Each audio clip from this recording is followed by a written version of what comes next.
morning, everyone. Good evening, good afternoon, wherever you are, and welcome to this week's Weekly Energy Boost. My name is Elisheva, and I'm here this morning with David, and we are super excited, putting in all the effort to talk today about how to live an effortless life. And the funny thing is, I think everybody is aligned with the idea of making less effort and yielding greater results. We all want things to be faster, easier, lighter. You know, the whole trend of having things be smaller, more ergonomic, more light, more aerodynamic, right? It's all for the sake of making less effort, if we think about it. And this week, it becomes an even more appropriate conversation as we're gliding into the fourth week of the Omer and the second week of the month of Taurus, which tends to be, as we talked about last week, Tauruses are not keen on making an effort. And some Tauruses may be listening and saying, well, I work so hard. Whatever work you do, it's actually within your comfort zone. And Kabbalistically, effort is actually relative to the individual. So for one person, it might be easy to run a marathon, and for another person, it might be the hardest thing ever for them, right? So even when we talk about effort, we can't look at whatever anybody else is doing or thinking or feeling, because what is effort is relative to me and what we call my tikkun, my soul's personal plan for perfection. So we're looking at it this week, as we do every week, because there is an opportunity to grow, to transform, and to elevate that is unique to this week. That's what we do every week on the Weekly Energy Boost. David and I prepare talking points, ideas, concepts, tools, and wisdom to share with our listeners from the wisdom of Kabbalah. And our goal is to provide our listeners with the most powerful and practical ways to go about achieving that effortless life, being that if we make that effort, if we start making less effort this week, and we'll talk about that, it's going to have an impact on our entire lives. So, well, talking out loud, so we see where this is. Not in our heads, as we spoke about last week. I thought to myself, who makes more effort, Jeff Bezos or the warehouse manager at one of his facilities? Who makes more effort? This is the question. It's a deep question. I don't know. You have to ask them. You have to get to know them. Because well, why does Jeff Bezos get paid $100 quadrillion and the warehouse manager gets paid $65,000 a year? If maybe, let's say, they make the same amount of effort. Inquiring minds want to know. All right, that is a deep question. And I'm sure this could be a philosophical question. This could be a scientific question. It could be a spiritual question. But we apologize if you can hear every sound in the room. Apparently, Elisheva wanted to dial up the sound for you guys, because I think some people can't often hear us on the podcast. So if you're overhearing us, I think you can hear my heartbeat. If you're overhearing us, just text Elisheva on her personal cell number and let her know that, so we can accommodate accordingly. So one thing that came to my mind that would be a spiritual explanation is the person in life. We think effort means like physically, like making a lot of effort, but the real effort we should be making that is the most rewarding physically, energetically, and financially is certainty beyond logic. That which is also translates into the risk you take, right? So we say the person who gets paid more is the person who's willing to take the greater risk, right? The person who is maybe putting up more of his or her money, the person who is taking a chance by making it big or making it all fall apart. There's an element of risk involved that generates greater wealth or less. And so there is a spiritual component to how do I reduce my effort but maximize my output and maximize my gain. And that is to the extent that I have certainty beyond logic in everything that I do, this is the secret. And I'll go deeper with that. What does that mean practically? The thing that drains us most is when we start to look at things logically. We start to analyze things. We talked about it last week. We start to have conversations in our head. We try to figure things out. Well, in reality, that's a lot of effort that brings no result or very little result. Maybe we get a little result because the opponent has to keep us on the drug called self-talk and logic. You know, he doesn't want you to completely abandon the drug. So it does work a little. But what really works is when we let go of the small things, let go of our logic, and start to listen to a more powerful, deeper version of ourselves. So something that I'm trying to do more and more often is what's preventing me from going to my next level is I will sit by myself, talk to the Creator, and try to meditate in that way, and ask the question, what am I doing that is thinking small and is limiting the way I do things? And maybe I have a belief system that I need to work really hard for something, when in reality, I don't need to think about it logically. I need to instead kind of first say to myself, I have certainty that this could happen right away without even me having to do too much work. Because it all starts in the belief system. Like the belief system is what limits things. If I think something has to be hard, well, that's it. That's your ceiling. That if you want to manifest that thing, then it has to be done. It will be hard for you to do because that's what you believe. So the belief system is the starting point. And I correlate the highest belief system to be one of certainty beyond logic. I hope that makes sense. I know it's a little, I'm sorry, going around in circles about it, but I'm trying to bring forward a point that is somehow correlated to certainty. Maybe you can add to it and try to make it practical. No. No, you're not going to do that. No. You're not. There's something else. I'm going to counter with something. You go somewhere else, and then I'll come back to that. Okay. So David started off saying something really powerful, and I want to use it to go to a different direction. He was saying that when we're logical and rational about the effort that we put in, that's what starts us on the road to burnout. And burnout is real. We're not going to sit here and say you're not exhausted, your soul has infinite power, although it does. The burnout, when we feel depleted or empty, or that we don't have, our battery is dead, right? There isn't anything, we're tapped out. There isn't anything to draw from. That's often because we are keeping score. We are saying, I'm going to put in the 8 hours because I need the paycheck, or I'm going to invest this much of my energy, my time, my skills, my resources, so that I can achieve X result. The fact of the matter is that anytime we are attached to the reward of our effort, that we are counting it or limiting it, holding on to it, depending upon it, our resources to draw or earn that reward are going to be limited. Now, what do I mean? It's easy to go to a work example because there is an exchange, right? You have an hourly rate, or you have a salary, or you have a cost per product or service that you provide. So you can say there is an exchange of service for currency. But in other areas of life, it's not so clear. And I'll give an example. In your relationship, right? There's always, David and I encounter on a regular basis, people in their relationships that feel taken for granted, like they do everything for the other person, and what have you done for me lately?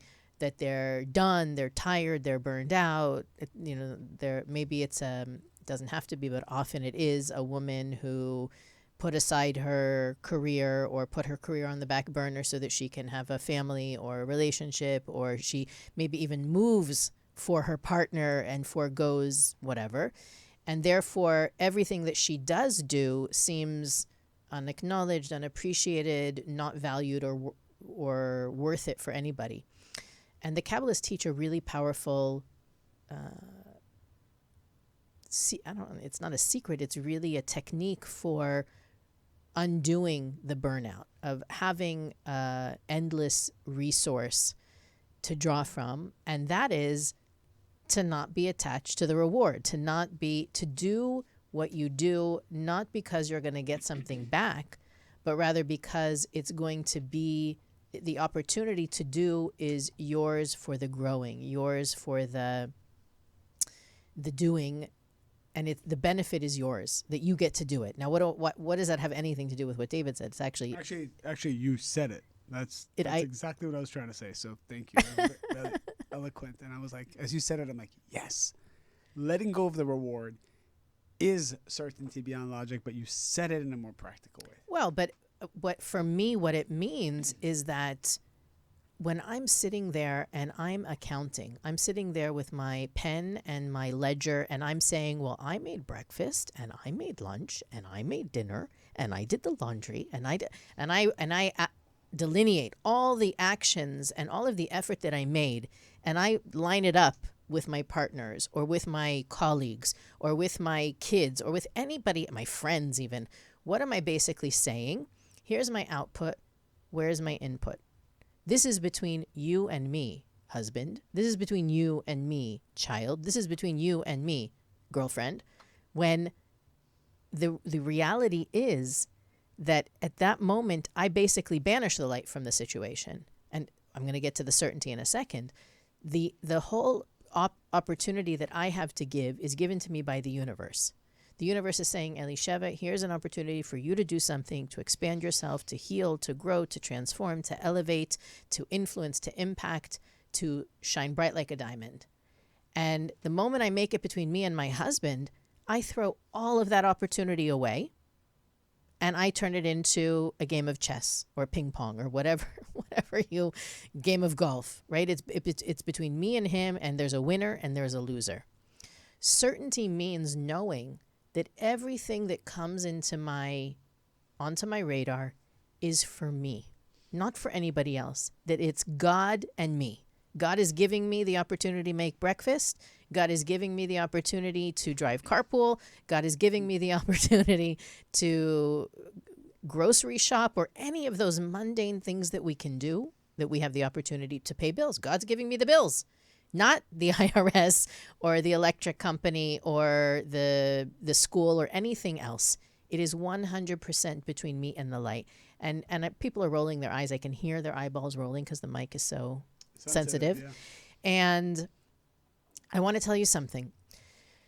The more that you look at it between you and the Creator, having that certainty that everything is bespoke. Everything is bespoke by the Creator. Everything is tailor-made. Your tikkun, my favorite definition of tikkun is your tikkun is the Creator's perfect plan for your soul's perfection. That it's precise, it's personal, and there's only one version of it for you alone. What that means is that it's awesome and awe-inspiring. And like there's a concept that Rav Ashlag talks about, and there's something else I wanted to bring up by Rav Ashlag too, I hope I'll get to it, about how the more awe you have for the Creator's hand in your life, the more you'll see the Creator's hand in your life. Like you would think that, no, I need to see a miracle first to be impressed. The opposite. The more impressed you are, the more miracles you will see. And the impressed comes from, wow, they asked me to do this. I really don't want to do it. It's perfect for me. And the effort that I have to make is not really physical effort. It's the effort to transcend my mood about it, my energy about it. And that to me is where all the effort is in this world. How do I feel about it? I feel overwhelmed. Can I transcend the feeling of overwhelmed? That's my effort. I feel resentful. Can I transcend my feeling of resentfulness? That's the effort. I should trademark it. It's obviously a conglomeration of all Kabbalistic wisdom right there, but that is really all the effort that we need to make, is to transcend. David called it consciousness or the thoughts in your head. To me, it's an emotional thing. I feel like it. I don't feel like it. When I don't feel like doing something, it's a greater effort for me. if I can trick myself, con myself into feeling like it, no more effort. I love it. It's mine. It's done. And I promise you, and we don't like to make promises here, I promise you, if you can make that shift this week is the time to do it, because this is where the resistance is the greatest. But if you can make it this week, it becomes so much easier all the other weeks of the year, because you've created that imprint. You've exercised that muscle in a way that's so profound. My emotions no longer control me.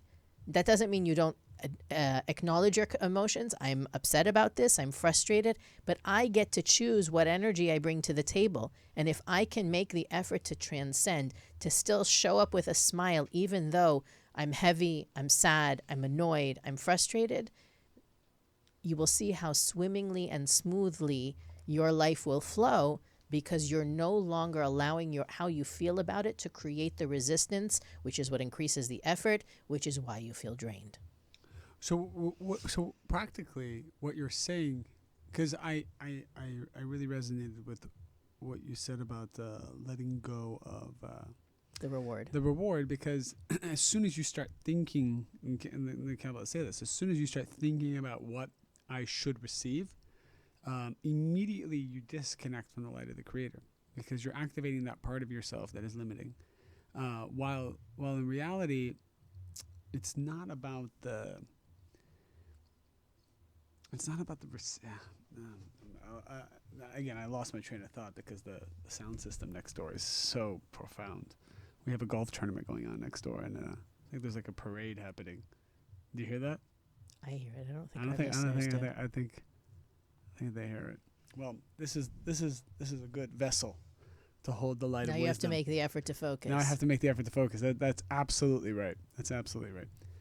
So I wanted to go back to what you said, because every time I have an expectation to receive from someone, it actually starts to create a trauma inside the body. And the way what you want to shift to is, how do I become someone who's just constantly channeling? That things come to me, I can feel them, but I can let them go. Not be numb and shut down or be in denial. How can I feel something, accept that it's good, and tell my body and my mind that it's good, and then allow it to kind of wash off of me? I was reading this book. I forgot what the title of the book was, but it gave this example of like when you're driving and you see like all these different trees and you see buildings. You don't remember. I mean, you see them, you observe them, you see the image, but it comes and it goes, right? It doesn't stay with you. You're not holding it anywhere. You're connecting to it. You're enjoying it, and then it's gone. If you go look at an ocean and you see all these waves coming, you don't remember what the waves look like. You're not holding that. You just remember the feeling that you had of that. So we have this ability of letting things come in and go. But as soon as we let things in and we hold on to them, or we overanalyze them, or we start to have conversations with them, that's when we start to develop a trauma inside of ourselves. And this is why in Kabbalah 1, we always talk about when the challenge occurs, we pause. We pause, and there's many things that we do, but we pause and we accept the situation. The reason why we accept it is so that it doesn't get stuck inside of us. Because as soon as you don't accept something, and you try to figure it out and react to it and try to solve it, essentially what you're doing is you're traumatizing yourself inside of who you are. You're actually adding onto your tikkun. You're actually adding layers of negativity inside yourself. And as soon as you accept something, that is your version of letting it go. And you become a channel, and you actually become like a river that flows. And I think what we're trying to say is that burnout is always a result of when you add a limitation to what's going on. Whether that limitation is expecting a reward, whether that limitation is overthinking or overanalyzing something, whether that limitation is not like the beautiful view where it just comes and it goes, but somehow you hold on to it. And a lot of us are holding on to stuff that's been going on for a long time. Now, we may not be conscious of the fact we're holding on to it, but it was a negative experience. We did not embrace it. We did not transform it to light, but we stored it somewhere. Like the book says, like the body keeps the score.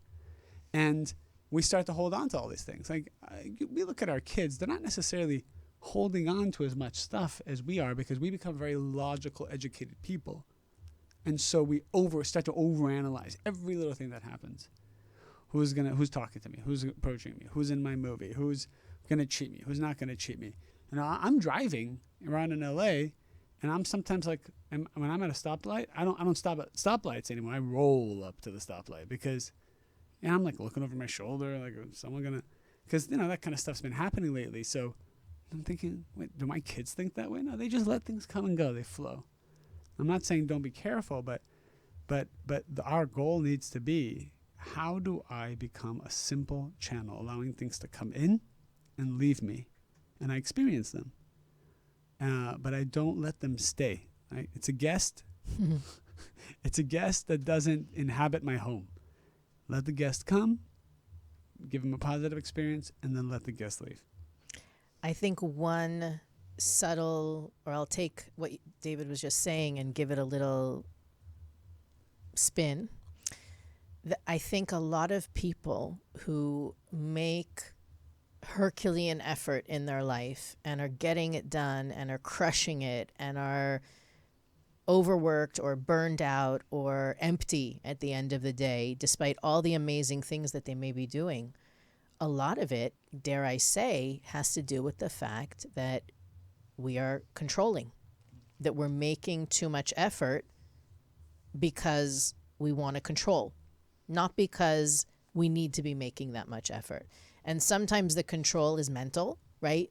Going through all the worst case scenarios in my mind, making sure that I checked and I double checked and I triple checked, and I'm going to send getting out of bed in the middle of the night to write an email so that you don't forget. That kind of overextension of the self actually is a form of control.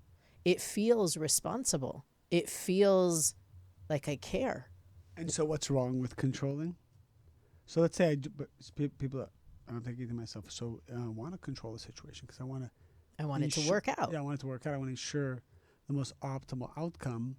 I don't think there's anything wrong with that. Unless what? Unless it's coming, unless what? Finish the sentence. Well, we want people to be engaged and be meticulous and be detail-oriented and to follow up, because when you don't put the pressure on your team or whoever, or even your kids, if you just let them do whatever they want, like there's anarchy. So okay. So when is it not good to control? If we're honest with ourselves, a great deal of our drive or desire to control comes from lack of certainty. Very good. Thank you. Again. No, that's very good. Oral exam. Yeah. Proctored by David Guillaume. The root of why most of us desire to control is because we don't have the certainty in the Creator to be our partner. That I may need to make my lists and check that everybody is on task, but again, without the attachment that they have to do it the way I said, because they're not, the light doesn't watch over them. The light isn't in my business. The light isn't in the fulfillment warehouse or isn't in the marketing department or isn't. I know that I've gone to those places before when I've worked on a project and I have invested my energy, my time, my resources, and I want it to be successful. And at a certain point, no matter what, there's always a situation that comes up that says, it is not yours to control. And I think that when we strong arm it back into our control, everyone has those moments. Everyone has this moments where they get the email, hey, and I know we were working, perfect one. My favorite one is deadlines.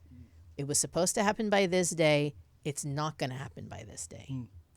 Right? Think about how many times that you have even in your mind said, if it's got to happen by this day. Maybe you didn't tell anybody else, but in your mind, that was your goal. That was your deadline. That was your target. And you missed it. It didn't happen on your birthday. It didn't happen on your anniversary. It didn't happen by December 31st. How much energy do you burn because it didn't go according to your schedule? It didn't go according to your plan. The right people weren't doing the right thing at the right time according to your perspective. That's another way that we literally... It's like the Creator looks at that and says, you're handling this? I'm going to go do something else, right? Like it's really by by not acknowledging the partnership you have with the creator, you tell the creator you do not need that energy. You do not need that beneficence, that blessing, those miracles, because you're in control. And intellectually, I get it. We get it. You're hearing this and you're going, amen. I get it. That's me. That's where I want to be. But tomorrow morning, when you sit at your desk, or tomorrow morning when the kids wake up, or whatever happens, you go into, we all do this. We revert back into, got to take care of business, got to get it done. This is how it has to be. This is what success means to me. This is how I'm going to know if I'm doing a good job. Step back this week and ask yourself, whose job is this? Even when it comes to parenting, by the way, you do need to make your effort. You can't let your kids run wild. Now I want to remember what it was. The opposite of helicopter parenting. What was it? You remember we were talking? You taught me that. I forgot what it was. It's a very funny term, the opposite of helicopter parenting. It's like farming or something like that, where you like let the cows go to pasture. I don't know. It's something like that. Anyway, you do have to take care of your children. You should make sure that they are well fed and dressed and clothed, that they, you give them all the best opportunities. But at a certain point, you also, I remember the metaphor. I don't remember what the parenting style is, but I read a great line about parenting that said, having a kid is like getting an unlabeled packet of seeds. Every kid is a different unlabeled packet of seeds, and you've got to figure out, do they need sunlight? Do they not need sunlight? Do they need to, how often should I water them? What do they need? And you only as they grow do you figure out who they are. And it's so true, right? But you can force them to be sunflowers if you want, and spend a lot of energy trying to make those apple seeds into sunflowers, right? That metaphor works so well with everything in our lives. If you strong arm it into something that it isn't, you will be burned out, feel like you're spinning your wheels, wasting time and energy on things that will not bear fruit. And this week is a time for everybody to focus on, what is my effort? And I'm going to say something very provocative. If it is hard for you not to control, if it is hard for you not to micromanage, if it is hard for you not to have your nose in every single nook and cranny of the business or your family or anything else, the effort is in minding your own business. The effort is in not making that effort to control. The effort, that's why I mentioned before the idea of the emotional transcendence, right? The effort is in restriction. I think we go back to this in almost every single episode. The effort is in doing the opposite of what you want to do. The effort is in, what do you call it? Reeling in that part of you that wants to go and conquer and get it done and doesn't trust anybody else to do it. So I'm going to do it all. So I'm going to be burned out at the end of the day, and it's all going to be your fault. It's harder to not be that person than it is to make the effort of controlling everything. And that's the shift to make this week. In summary, we can wrap up at this one point. As you were talking, I'm trying to think practically, like how I'm applying what you mentioned. And I think the northern star of applying this lesson for me is always asking myself, checking in and being, am I willing to let go and walk away from this situation as a way to audit my attachment to it? Because that which you're attached to drains you and you drain it when there's an attachment. And certainty is the opposite of attachment. So we're saying the same thing here. This is the week of certainty. And we didn't bring that up. It's a week of Netzach. It's called Netzach in the period of time of the Omer. And certainty really just means, where's your attachment? Is your attachment to the spiritual laws of the universe, which is the light of the Creator and all the spontaneous energy it brings on a daily basis? Or are you attached to wanting to control things in the way you want them because they fit inside your comfort zone? So whether you're with friends, you're about to say something, do something, even if you're going to work, you have a plan, always checking in with yourself and saying, all right, if this was canceled right now, how would I feel? Am I just happy being myself, not doing this, not saying that, not being known as this. It's something to constantly check in with, and that's how you build self-confidence, and that's how you build the light inside of you. And that is a definition of certainty. When you can give to something but not need it. This is the most powerful form of being a channel. This is this week's energy as well. I don't want to put you on the spot, but I do. How do you relate that to parenting?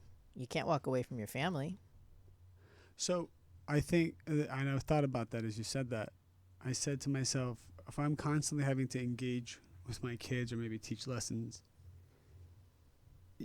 I have to check in with myself and say, okay, like, do I feel like I'm talking because I'm feeling lack about something? And I want to be that parent that is able to speak from a place of feeling whole inside myself. And like you said, I want to give them the space to become who they're going to become and not try to manipulate it. Because I think that's very dangerous. As soon as you pigeonhole kids into a path, if you get that wrong, they're going to resent you and they're going to turn out the opposite. And I see a lot of times I like to see like kids who like turn out a certain way, and I ask them what their childhood was like, and there's always like this like opposite. They raised me like this and I decided to be like that. So it's like the kids are going to become who they're going to become anyway, no matter like how you try to pigeonhole them. The only difference is they're going to resent you or they're going to feel that you're supportive. By the way, we pigeonhole everybody in our lives. It's not just our kids. That's right. And I think we pigeonhole because we're not willing to let go. So I'm trying to always kind of be Aquarius about it, right? You know how you deal with an Aquarius. Aquarius and Leo, for me, are very easy signs to talk to. 5 of my 6 kids are either Aquarius or Leo. I would be a great role model for your kid, because the way I talk to my Aquarius and Leo students is just, even though we're learning Kabbalah, which is all rules, I give them no rules. I basically say, there's this concept, and I kind of throw it out here in the corner. Should you desire to engage with it, it's over there. Feel free to. And if you don't, it's all okay anyways, because you're amazing. And that's all they need to. Wow, I'm going to write that down. Yeah, that's like, how much more expansive can you get than that? If anything, my Aquarius students, I could just walk with them for 2 hours, not even talk, and they'll say that was the best session we ever had. Because I don't limit anything by talking even. Because as soon as you talk to the Aquarius, you're already limiting things. And the Leo, they just want to feel that they're a great person. So I just end everything with, you're an amazing human being, one of the best there is. And they're like, that was an amazing session. Okay, to sum it up, actually, David, you do a better job of summing up, but I do want to make a point, obviously. I summed up like 3 times already. Okay. Go for it. But no, my point is the effort.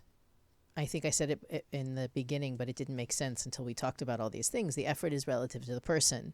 So if it's effort for you to get into the details, that effort for you will yield more results than the person who's obsessed with the details and needs the details and can't sleep without the details. If you're the type of person that it's an effort for them to speak up, that effort is going to yield more results for you. People are going to listen to you. You're going to be a magical unicorn in the room because you spoke up, as opposed to the person who cannot keep their opinion to themselves and is busy telling everybody what to do. Their effort is going to be quiet, because the effort is relative to the nature of the person. So everybody this week needs to know, and hopefully you've gotten this from what we've shared today, it's really simple to live an effortless life.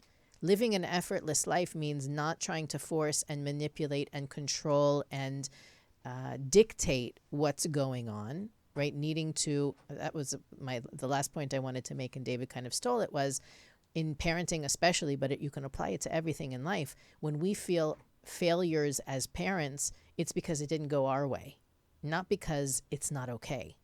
And so this week is a great week to look at all of those areas in our life where we feel we're making all this effort for naught, or we're failing, or we're doing so much and nothing is moving. The effort might very well be to measure, what am I attached to? Why am I insisting on things going my way? Why? How can I open up to another version of the outcome? And I want to make a sort of shameless plug.